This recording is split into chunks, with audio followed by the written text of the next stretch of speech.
السلام عليكم. الجولة 18 جاية تقيلة، أهداف، أسيستات، كلين شيت، وده تحليل الجولة 18 بالكامل.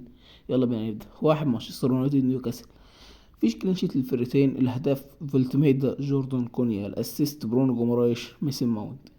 وتاني ماتش معانا مانشستر سيتي نوتنجهام فورست.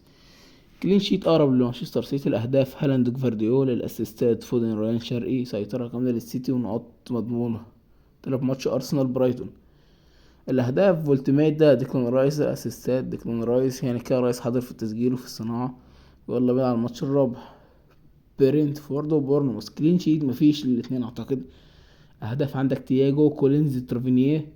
الاسيستات لويس بوتر وكليفرت. ماتش فرص خطيرة عشان الهجوم. خمسة، بيرنلي ايفرتون. كلين شيت لايفرتون. الاهداف ميكنيل وجريليش.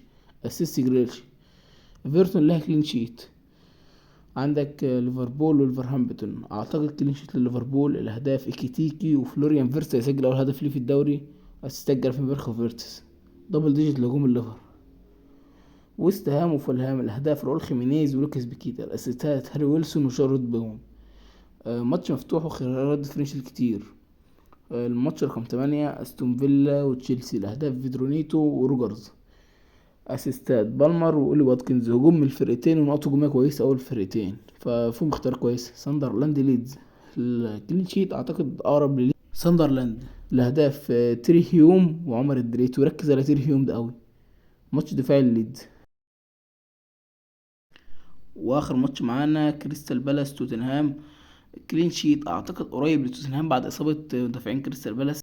المتوقع ان ريتشارلسون يسجل. وطبعا الاساسات من ناحيه قدوس، لان دي الجبهه الضعيفه لكريستال بالاس. مع نهايه الفيديو دي كانت توقعات الجوله 18. قول رايك في الكومنتات، ومتنساش اللايك والاشتراك عشان الجاي كله نار.